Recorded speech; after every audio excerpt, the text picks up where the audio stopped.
अस्सलाम वालेकुम व्यूअर्स, मैं हूं समीना पाशा। उम्मीद है आप लोग खैरियत से होंगे। व्यूअर्स, कुछ आम खबरें और अपडेट्स लेकर इस व्लॉग में आपके सामने हाजिर है जनाब।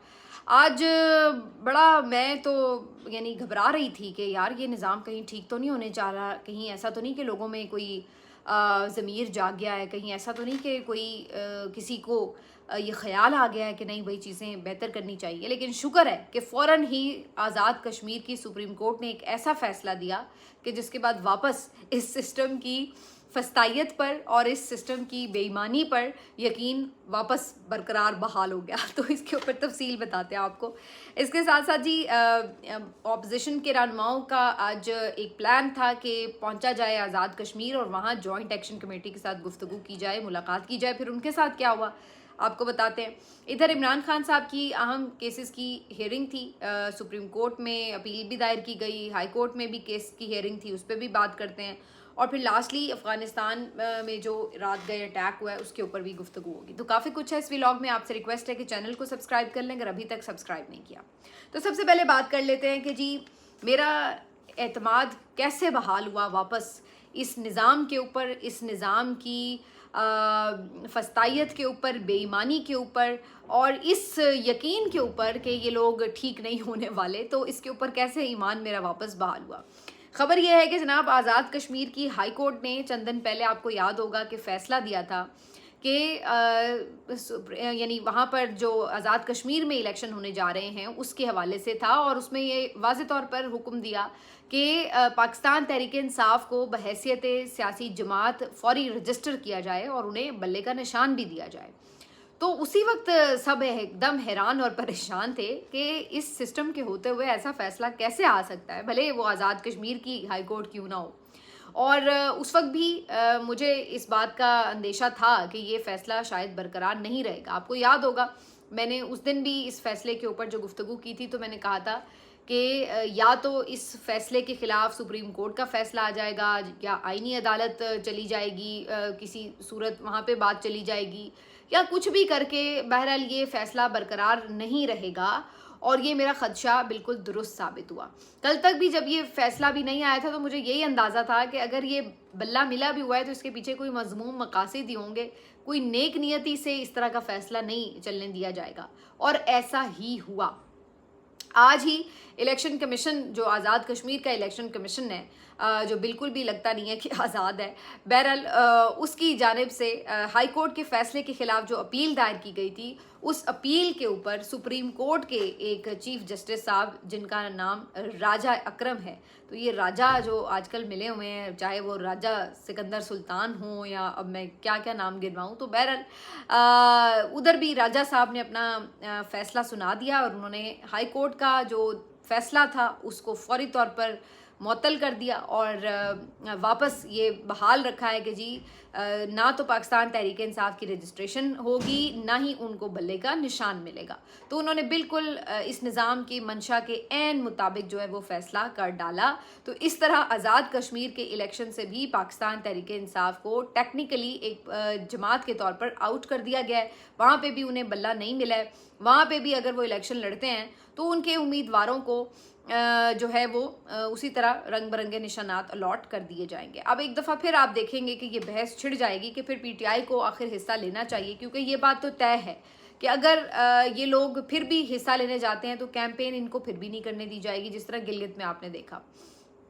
तो एक तो इन्हें कैंपेन नहीं करने दी जाएगी, अगर कैंपेन करके फिर भी ये लोग वोट हासिल कर लें तो फिर गिलगित के इलेक्शंस की तरह यहाँ पे भी एक रिग मार ऑपरेशन होगा और उसके बाद फिर आप देखेंगे कि वहाँ पे भी सीटें हाथ नहीं आनी। तो अब बहुत से लोग वाज़े तौर पर इनको मशवरा दे रहे हैं, पाकिस्तान तहरीक इंसाफ के लोगों को, कि भाई आप क्यों इलेक्शन प्रोसेस का हिस्सा बनकर इस पूरे इलेक्शन को एक लेजिटिमेसी फ्राहम करते हैं, जबकि आपको पता है कि दो जगहों से आपको कुछ नहीं मिलना। एक तो आपको अदालतों से कुछ नहीं मिलना, दूसरा आपको इलेक्शन से कुछ नहीं मिलना। आप इस इलेक्शन कमीशन और इस निज़ाम के तहत चाहे 1000 इलेक्शन लड़ लें, आपको उन्होंने एक सीट भी नहीं जीतने देनी। और इसी तरह अगर आप इन अदालतों के पास जाकर 1000 दरख्वास्तें डाल दें, आपको एक केस में भी रिलीफ नहीं मिलेगा। तो जब ये बात तय है तो आखिर आप इन जगहों पर क्या लेने जाते हैं? आखिर आप बार बार इस निज़ाम के मिन्नत तरले करके या इसको लेजिटिमेसी फ्राहम करके क्यों इनके आगे हाथ फैलाते हैं? आपको इनसे अभी तक हाथ फैला फैला के मिला क्या है? दूसरी तरफ वो लोग भी हैं जो ये समझते हैं कि फिर सियासी जमात और क्या करती है। ज़ाहिर है सियासी जमात है, कोई बंदूक उठा के तो फैसला नहीं करेगी। उन्हें अल्टीमेटली जो आइन और कानून के रास्ते हैं उन्हें ही अपनाना पड़ता है। प्रॉब्लम ये है कि अब दूसरी पार्टी जो है वो किसी आइन और कानून को नहीं मानती, तो वो एक अलग बात है। लेकिन आइन और कानून जो है उसी की पासदारी करते हुए पाकिस्तान तहरीक-ए-इंसाफ अदालतों में भी जाती है, वहाँ से रिलीफ लेने की कोशिश करती है, इलेक्शन कमीशन जाती है, इलेक्शन प्रोसेस का हिस्सा बनती है, जो भी फोरम्स अवेलेबल हैं वहाँ पर वो जाके बात करती है, लेकिन अल्टीमेटली हाथ कुछ नहीं आता। अब यही गुफ्तगू जो है वो हाई कोर्ट के केसेस के बारे में भी हो रही थी, और हाई कोर्ट में इमरान खान साहब के दो दरख्वास्तों की अहम समाअत थी। एक तो इमरान खान साहब और बुशरा बीबी साहिबा को जो कैद तन्हाई में रखा गया है उसके हवाले से जो नई पिटिशन्स फाइल की गई थी उसके ऊपर दरख्वास्त पे समाअत थी। उसके अंदर भी कोई, जैसे मैंने आपको एग्जैक्टली बताया था कि कोई फौरी नहीं रिलीफ मिलेगा, लेकिन चलें इतना ज़रूर हुआ है कि कल के लिए उसको दोबारा समाअत के लिए फ़िक्स कर दिया गया है, और उसके ऊपर जो है वो देखते हैं कि कल क्या उसके ऊपर फैसला आता है। लेकिन बहरहाल फैसला क्या आना है आपको भी पता है, मुझे भी पता है। खादिम हुसैन सुमरो साहब जो हैं वो इसके ऊपर हेयरिंग कर रहे हैं। दूसरा, अलकादर में इमरान खान साहब को जो है वो ज़मानत फराहम करने का जो मामला था उसके ऊपर आपको पता है पहले ही हाई कोर्ट ने दरख्वास्त मुस्तरद की थी। उस पर सलमान सफदर साहब ने लास्ट टाइम ये कहा था कि हम सुप्रीम कोर्ट में अपील करना चाहते हैं, फिर वकालतनामों का रौला था, फिर वो साइन हुए। आज सुप्रीम कोर्ट में इन अपीलों के मुस्तरद करने के ऊपर जो है वो सुप्रीम कोर्ट में अपील दायर जब की गई तो रजिस्ट्रार सुप्रीम कोर्ट ने एतराज़ लगा दिए और एतराज़ लगा के अपीलें वापस कर दी। उन्होंने एतराज़ ये उठाया है कि जनाब आपको पता है कि नई कानून साजी हो चुकी है और उसके तहत जो नैब के मुकदमात हैं वो अब आईनी अदालत सुनेगी, सुप्रीम कोर्ट के मातहत वो नहीं आते। तो लिहाजा उन्होंने कहा कि जी आप यहाँ पे अपील फाइल ना करें। सलमान सफदर साहब ने इस पर मौक़िफ़ ये अपनाया है कि जनाब चूँकि ये ज़मानत का मामला है, अभी हम केस के मेरिट के ऊपर बात नहीं कर रहे, ये सिर्फ ज़मानत का मामला है, तो ज़मानत की अपीलें तो सुन सकती है सुप्रीम कोर्ट, और पहले भी उन्होंने सुनी है। तो इससे फ़र्क नहीं पड़ता कि जो मेरिट है उसका या हतमी जो अपील है वो आईनी कोर्ट ने सुननी है या नहीं सुननी। लेकिन असल बात ही कि अब यहाँ तो सिर्फ बात है सज़ा मुअत्तल होने और ज़मानत के केस की, और इसमें भी सिर्फ हाई कोर्ट के फैसले के ख़िलाफ़ उन्होंने अपील की है कि जनाब हाई कोर्ट ने ये मुस्तरद की है। तो उसके ऊपर जो है अभी उन्होंने कहा है कि आप एतराज़ के साथ भी इसको फ़ाइल कर लें, जिसके ऊपर जो है अभी उन्हें वाज़ेह जवाब नहीं मिला। लेकिन असल में अदालतों से उन्हें जवाब ही है, चाहे वो जो मर्ज़ी अदालत का दरवाज़ा खटखटाएं। हाई कोर्ट में भी जब जस्टिस डोरगर साहब ने पूछा कि जी आप अब अपीलों पे दलाइल दें, तो सलमान सफदर साहब ने कहा कि हम तो जो आपने ऑर्डर किया था उसके ख़िलाफ़ अपील में चले गए सुप्रीम कोर्ट में। तो उन्होंने कहा कि नहीं जी वो तो जब होगी उसके ऊपर कोई ऑर्डर आएगा तो हम रुक सकते हैं, वरना तो हम अपना जो काम है वो जारी रखेंगे, तो आप इस पर जो है वो दें। बल्कि आज वो काफ़ी तल्ख भी हो गए जब काफ़ी सारे बुकला वहाँ पे मौजूद थे, तो उन्होंने कहा कि आप क्या दबाव में डालना चाहते हैं अदालत को वगैरह वगैरह। बहरहाल उसके बाद chief justice Islamabad high court Sarfaraz Dogar साहब जो हैं उन्होंने नैब से कहा कि भाई फिर आप दे दें दलाइल, अगर ये नहीं देना स्टार्ट करें। तो उसके बाद फिर जो सलमान सफदर साहब और इमरान खान साहब के बुकला हैं उनकी जानिब से 2 हफ्ते का टाइम मांगा गया कि आप 2 हफ्ते हमें दे दें, हमारी तो चूँकि अपने क्लाइंट से मुलाकात भी नहीं होती, सुप्रीम कोर्ट में अपील अभी दायर की है, तो इन 2 मामलात को हम निपटा लें फिर हम आपकी तरफ आएंगे। तो बहरहाल फिर 2 हफ्ते के लिए समाअत को मुलतवी कर दिया गया। तो ये कुछ ही है, अदालतों में चक्करबाजियाँ हैं बिला वजह की। एक आप देख सकते हैं कि इधर से उधर उधर से उधर सलीमुल्लाह से कलीमुल्लाह वाली बॉल वाला सिचुएशन जो है वो चलती रहती है अदालतों में। तो कहने का मकसद ये कि अदालतों से कुछ नहीं मिलना, और अब ये बात खुद उनको भी पता है। अलीमा खान साहिबा ने जो आज बाहर गुफ्तगू की है उसमें वो यही बात बेसिकली कर रही थी कि ये तो बड़ी ऑब्वियस सी बात है कि जो ये जजेस ला के यहाँ बिठाए गए हैं 26वीं तरमीम के बाद, ये तो लाए ही इसलिए गए थे कि ताकि वो इसी तरह काम करें जैसे कि वो कर रहे हैं। तो हम उनसे क्या एक्सपेक्ट करें कि वो हमारे लिए जो है वो कोई किसी किस्म का रिलीफ पे मबनी फ़ैसला देंगे। और उन्होंने ये बात कही कि हमारे लिए सबसे इम्पॉर्टेंट इस वक्त ये है कि इमरान खान का इलाज हो सके, उन्हें अस्पताल मुंतकिल किया जा सके, बाकी सब बातें सानवी हैं। बहरहाल अलीमा खान साहिबा ने यहाँ पर एक बात की फिर से तस्दीक की कि नौरीन खानम साहिबा की मुलाकात के लिए ऑफ़र टेबल पर मौजूद है और उन्हें कहा जा रहा है कि जी आप जाके एक मुलाकात कर लें। लेकिन साथ ही उन्होंने अपनी एक खदशे का इजहार किया और उन्होंने कहा कि जी हमें खदशा ये है कि नौरीन खानम के बहाने जो है वो कोई एजेंसियों के एजेंट जो हैं वो भी इमरान खान के पास भिजवा दिए जाएंगे, और बेसिकली जब ये खबरें मिल जाएंगी कि इमरान खान ने क्या गुफ्तगू की है, तो फिर उसके बाद ये दोबारा इमरान खान को कैद तन्हाई में डाल देंगे और अगले 6 महीने फिर से इमरान खान के लिए कैद तन्हाई चलती रहेगी।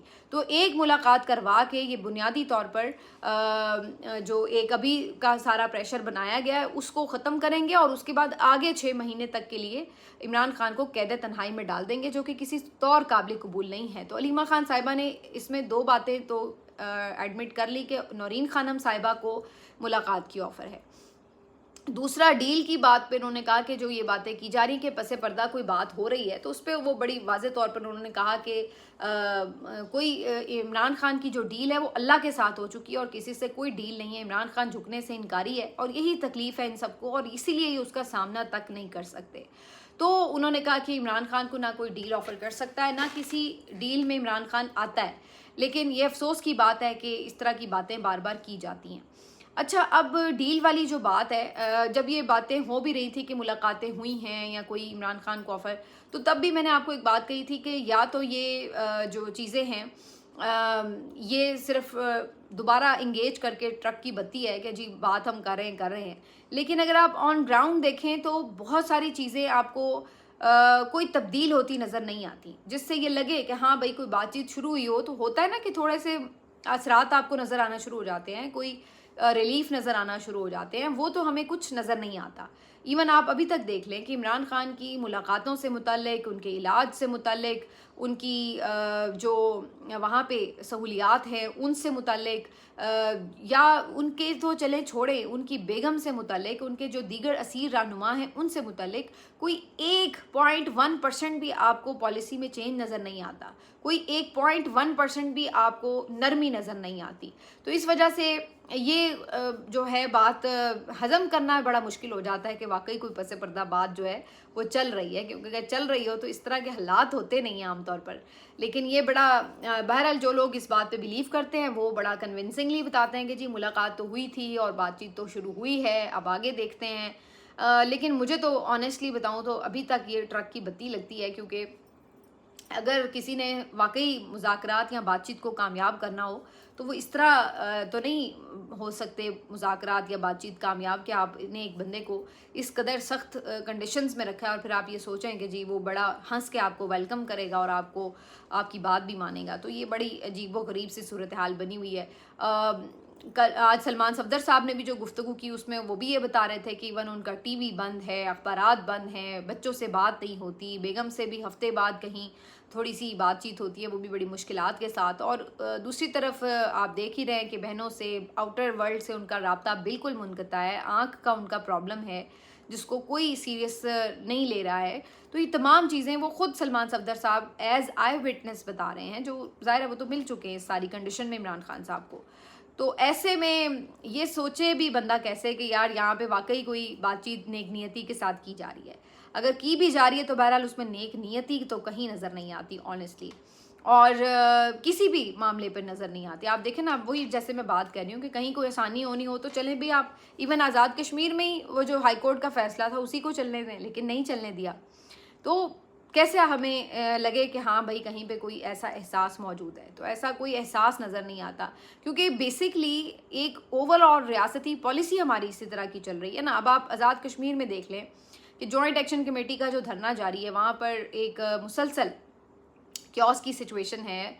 1 महीना अब तो होने वाला है कि लोग वहाँ पे बेचारे बिल्कुल महसूर हैं और दुकानें वगैरह बंद हैं, जो रोज़मर्रा की ज़िंदगी है बिल्कुल मुअत्तल होकर रह गई है, और उसके साथ साथ जो वहाँ पे वक्तन फ़वक्तन झड़पें हुई हैं उसमें जो नुकसानात हैं वो तमाम चीज़ें अपनी जगह। लेकिन अब जो ऐसे हमारे सियासी कायदीन हैं जो इस बात को हल करना चाहते हैं मुज़ाकरात के ज़रिए, उनको भी आगे अपना किरदार अदा नहीं करने दिया जा रहा। मौलाना फजल रहमान साहब ने असम्बली के फ्लोर पे जब ये बात की कि वो अपना किरदार अदा करना चाहते हैं, सालसी करना चाहते हैं, तो उन्हें भी पॉजिटिव जवाब नहीं दिया शहबाज शरीफ साहब ने। उसके बाद फिर आपने देखा जमात इस्लामी थोड़ी मुतहरिक हुई, हाफिज़ नईम उर रहमान साहब ने मुलाकातें वगैरह भी की, मौलाना से भी की, PTI से भी की, तहरीक तहफ़्फ़ुज़ आईन पाकिस्तान वालों से भी की। अब तहरीक तहफ़्फ़ुज़ आईन पाकिस्तान का एक वफ़द जो है वो आज़ाद कश्मीर की तरफ आज निकला, जिसमें महमूद खान अचकज़ई साहब, अल्लामा राजा नासिर अब्बास साहब, शाहिद खान अब्बासी साहब, मुस्तफ़ा नवाज़ खोखर साहब और दीगर कुछ लोग मौजूद थे। और ये लोग चाह रहे थे कि हम आज़ाद कश्मीर जाकर वहाँ पर जॉइंट एक्शन कमेटी से बातचीत करें। अब ज़ाहिर है उन्होंने जाके कोई ये तो नहीं उन्हें कहना कि लें जी आप बंदूक उठा लें। ज़ाहिर सी बात है उन्होंने उन्हें यही कन्विंस करना था कि भाई आप भी एहतजाज ख़त्म करें ताकि हम भी आगे कोई बातचीत की तरफ रास्ता लेके जाएं। लेकिन ये लोग चाहते ही नहीं है, रियासत की पॉलिसी ही नहीं है कि भाई किसी बात को आराम से हल करना है। उन्होंने उनको जाने तक नहीं दिया, वहीं रास्ते में उन्हें जो है वो एक चेक पोस्ट पर रोक लिया। अब वो बेचारे कह रहे हैं कि भाई हम कोई वहाँ पे क्या करने जा रहे हैं, हम मिलने जा रहे हैं और उनका आईनी हक है ना आज़ादाना नकलो हरकत, तो हर शहरी का हक है, आप कैसे रोक सकते बिला वजह। लेकिन वहाँ पे पुलिस ने उन्हें रोक के बिठा लिया, वो वहीं पे बेचारे धरना दे के गर्मी में शदीद बैठे हुए हैं। वो खैर उठ ही जाएंगे अल्टीमेटली तो, लेकिन आप अंदाज़ा लगाएं, देखा जाए तो वो हुकूमत के फ़ायदे का ही काम करने जा रहे थे ना।